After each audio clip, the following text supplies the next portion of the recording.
యెషయా 48వ అధ్యాయం 17వ వచనము. నీ విమోచకుడును ఇశ్రాయేలు పరిశుద్ధ దేవుడనైన యెహోవా ఇలాగ సెలవిచ్చున్నాడు. నీకు ప్రయోజనము కలుగునట్లు నీ దేవుడనైన యెహోవాను నేను నీకు ఉపదేశము చేయుదును. నీవు నడవలసిన త్రోవను నేను నడిపించుదును. నీవు వెళ్ళవలసిన మార్గము ఇదియే అని ఆయన నీకు బోధించును. ఆయన బోధ ప్రయోజనకరమైనది. ఆయన నుండి నీవు ఏమి నేర్చుకునేనో ప్రయోజనకరముగా ఉండును. నీకు ప్రయోజనకరముగా నేను బోధిస్తాను.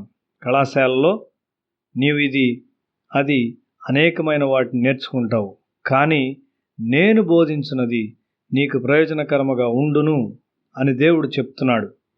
నీవు దేవుని సలహా తీసుకున్నప్పుడు ఎన్నడూ విచారపడవు. ఏ పరిశుద్ధుడు ఎన్నడూ దానికి విచారపడలేదు. నీవు ఒక తండ్రివి లేక తల్లివి అయినట్లయితే దేవుడు నిన్ను సిద్ధపరుస్తూ ఉన్నాడు. నీ ఇంటిలో ఏది తప్పుగా ఉన్నను దేవుడు మార్చును. నీ బంధువులు నీకు వ్యతిరేకంగా రావచ్చు. వారేమీ చేయలేరు. వారు నీ మాటలను తిరస్కరించలేరు. వారి వ్యతిరేకతను నీవు బూడిదిగా చేయదు. పెద్ద నదులు సమాధాన చిహ్నములుగా ఉన్నవి. ఆసక్తితో ప్రార్థించువారు మనము చూడగలిగినంతగా నీతి సంబంధమైన అలల వలె ఉందురు. కొన్నిసార్లు నేను సముద్రంలో స్నానమునకు వెళుచుండెడి వాణ్ణి. అలలు వచ్చి నా మీదగా వెళుచుండెడివి. ఆ విధముగా నీ నీతి ఇతరుల మీద ప్రభావం కలిగి ఉండును. ఏలియా ఆ విధమైన ఒక అలలాంటి వాడు. అతని నీతి అలవలే వచ్చింది. ఆహాబు, అతని భార్య మరియు 800 బయలు ప్రవక్తలు ఆ అలల ఎదుట నిలవలేకపోయారు. నీ నీతి నేను నీకిచ్చిన నీతి అని దేవుడు చెప్తున్నాడు. యెషయా 54వ అధ్యాయం 17వ వచనం. ఓ యవనస్తుడా, ఓ యవన స్త్రీ, నీవు ప్రార్థించే ఒక పురుషునిగా, ప్రార్థించే స్త్రీగా ఉన్నావా? చాలామంది మేడం గయోన్ను విమర్శించారు, కానీ దైవజనులు కూడా ఆమె యొద్దకు వెళ్ళి ఆమె ఆలోచనలు తీసుకున్నారు. సహవాసం యొక్క నీతి సముద్రపు అలల వలె ఉండాలని నా నిరీక్షణ. ఈ విషయాలను దేవుని నుండి సంపాదించుకో. 28 సంవత్సరాల క్రిందట నేను ఈ వచనాన్ని చదివాను. నేను కొంత ఆర్థిక ఇబ్బంది కలిగి ఉన్నాను. ప్రభువా, నా సొంత ఆసక్తితో మరియు నా దురభిమానముతో నేను వచ్చానా, లేక నీవు నన్ను ఇక్కడికి తెచ్చావా అని నేను దేవుని అడిగాను. ఉపవాసం ఉండి ప్రార్థించాను. దాదాపు మధ్యరాత్రి దేవుడు యెషయా 48వ అధ్యాయం 15వ వచనం ద్వారా నాతో మాట్లాడాడు.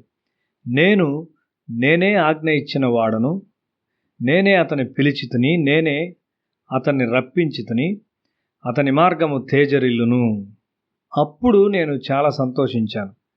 మధ్యాహ్న భోజనమునకు వంకాయ మరియు రసము ఉన్నందున నాకు బాధ లేదు. ఎందుకనగా పావు అణ అనగా 1.5 పైసలు మాత్రమే మా యొద్ద ఉన్నది. ఇశ్రాయేలునకు కరువు వచ్చింది. ఈ భారమును ఎవరు తీసుకోబోతున్నారు? బయలు ప్రవక్తలు యెజెబెలు బల్ల యొద్ద వినోదమును కలిగి ఉన్నారు. సంఘం యొక్క స్థితిని చూడు. నీ కుటుంబానికి ఏం జరుగును? పిల్లలకు సత్యం చెప్పువారెవరు? సత్యమునకు గ్రుడ్డివారిగా ఉండకూడదు. ఏలియా ఒక పిచ్చివాని వలె ఉన్నాడు. ఆహారం ఉన్నా లేకపోయినా అతడు దాన్ని లక్ష్యం చేయలేదు. అతడు కెరీతు వాగునొద్ద ప్రార్థించాడు. మేము మోషే ద్వారా విడుదల చేయబడిన ప్రజలమా అని అతడు దేవుణ్ణి అడిగి ఉండేవాడు. దక్షిణ ఇండియాలోని సంఘం కొరకు నీకు ఏమైనా విచారం ఉన్నదా? సంఘము, క్రైస్తవ కళాశాలలు మరియు పాఠశాలల పట్ల నీ వైఖరి ఎట్లున్నది? దేశం యొక్క పరిస్థితి ఏలియాను విచారపరిచింది. ఈ దేవుణ్ణి కలవాలని అతడు కోరాడు. అతడు ఆయనతో పోరాడాడు. నీవెన్నడైనా కనీసం ఒక్క రాత్రి సంఘం కొరకు ప్రార్థించావా? ఒక విభజింపబడిన కుటుంబము లేక ఇతరుల కొరకు నీకు ఆత్మీయ దర్శనం ఉన్నట్లయితే ప్రార్థించుటకు నీవు నడిపించబడతావు. ఏలియా ప్రార్థన నుండి తిరిగి వచ్చి ఆహాబును ఎదుర్కొన్నాడు. తిని త్రాగుటకు అతడు యెజెబెలు బల్ల యొద్దకు వెళ్ళలేదు. అతడు ఒక విధవరాలి యొద్దకు వెళ్ళాడు. విశ్వాసమున్న స్థలం యొద్దకు అతడు వెళ్ళాడు. రాజరికపు అంతస్తు యొద్దకు అతడు వెళ్ళలేదు. ఏలియా సజీవుడైన దేవుణ్ణి రుజువు చేశాడు. నీ ఆసక్తిని అనుసరించి చేయవద్దు. నీ హృదయము దేవుని కొరకు మండుచున్నదా? మధ్యరాత్రుల్లో ప్రార్థించున్నావా? సంఘముల భారము నీ మీదకి వచ్చుచున్నదా? నీవు యవనస్తుడువా? నిన్ను ఒత్తిడి చేయు భారములు లేవా? కాబట్టి దేవునికి ప్రార్థించు, దేవుడు నిన్ను ఒక సాధనం వలె చేస్తాడు. యెషయా గ్రంథము 14వ అధ్యాయం 15వ వచనం. ప్రభువా, నా యోగ్యతను నాకు చూపించుము, నన్ను వాడుకొనుము. ఇది మన ప్రార్థనగా ఉండాలి.